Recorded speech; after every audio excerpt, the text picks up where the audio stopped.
Ever wonder how South Korea, a country with no natural resources, became one of the richest nations in the world? The answer lies in an event known as the Miracle on the Han River. This term refers to South Korea's incredible journey from being a war-ravaged, poverty-stricken nation to becoming a developed, high-income country.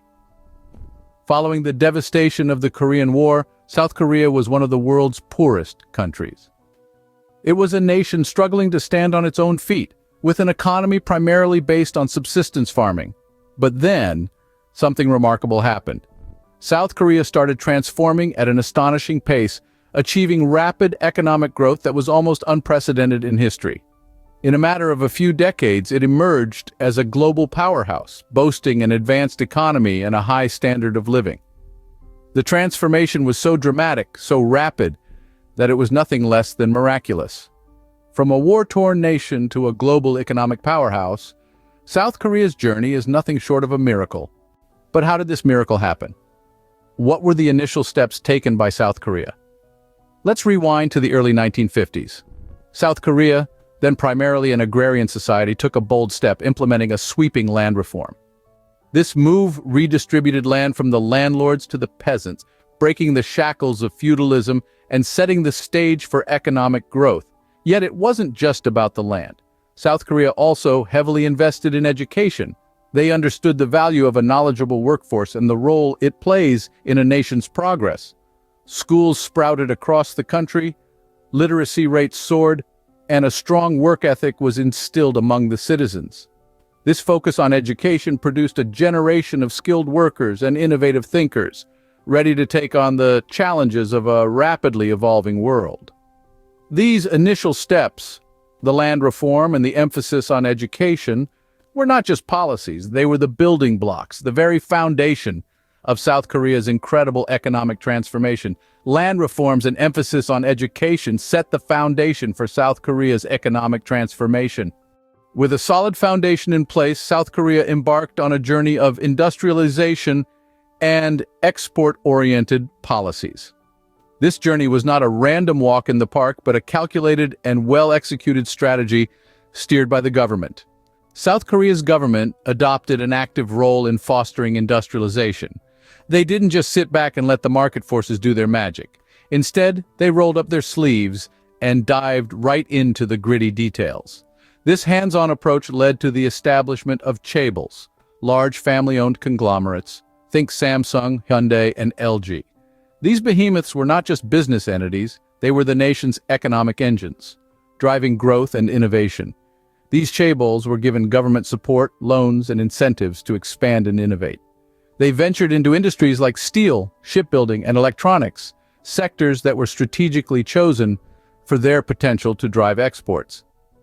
The government understood that for a small country like South Korea, with limited natural resources, exports were the key to wealth and prosperity. So what came next? Well, the government implemented export-oriented policies. These policies were not just about selling goods to other countries. They were about creating a competitive edge in the global market. The government invested heavily in education and training to build a skilled workforce. They also established infrastructure such as ports and highways to facilitate trade, and they didn't stop there. The government also implemented policies to protect and nurture these industries. They provided subsidies, implemented import restrictions, and offered tax incentives. All these measures were aimed at creating an ecosystem where these industries could thrive and compete globally. The result? South Korea transformed from a primarily agrarian economy to an industrial powerhouse. It became one of the world's leading exporters of high-tech goods, like semiconductors, automobiles, and electronics. This transformation was not just about economic numbers, it was about the improved living standards of the Korean people. The government-led industrialization process and the focus on exports played a crucial role in South Korea's economic growth. It's a testament to the power of strategic planning, government intervention, and a relentless focus on exports. The journey doesn't end here. South Korea's rise to the top was fueled by technological advancements and global recognition. It's a tale of an ambitious nation that embraced the future and rode the waves of innovation and technological evolution. Let's talk about technology first. In the late 20th century, South Korea began to place a significant emphasis on technological development. The government encouraged entrepreneurship and innovation, leading to the birth of companies that would soon become household names around the globe. Take Samsung, for instance. Founded in the late 30s as a trading company, it ventured into electronics in the late 60s. Fast forward to today, and Samsung is a global leader in numerous tech sectors, from smartphones to televisions and from semiconductors to appliances. Then there's LG, another South Korean tech giant that has made its mark on the world stage. Born as Gold Star in the late 50s, it has grown into a multifaceted corporation that produces everything from televisions and mobile phones to home appliances and air solutions. These tech titans, among others, have not only revolutionized the way we live our lives, but have also contributed significantly to South Korea's economic prowess. Now, on to global recognition. South Korea didn't just want to be a technological powerhouse, it also wanted to be known and recognized on the world stage. Hosting the 1988 Summer Olympics in Seoul was a significant step towards this goal. The event showcased South Korea's economic success and cultural richness to a global audience. Then, 14 years later, South Korea co-hosted the 2002 FIFA World Cup with Japan. This sporting spectacle further enhanced the nation's global visibility and reputation. These events, coupled with the country's technological advancements, played a crucial role in shaping South Korea's global image and standing. Technological advancements and global recognition further propelled South Korea's economic growth. So how did South Korea become so rich? Let's recap. At the heart of this miraculous transformation, often referred to as the miracle on the Han River, lies a series of strategic steps. The journey began with land reforms, which laid the groundwork for an equitable society.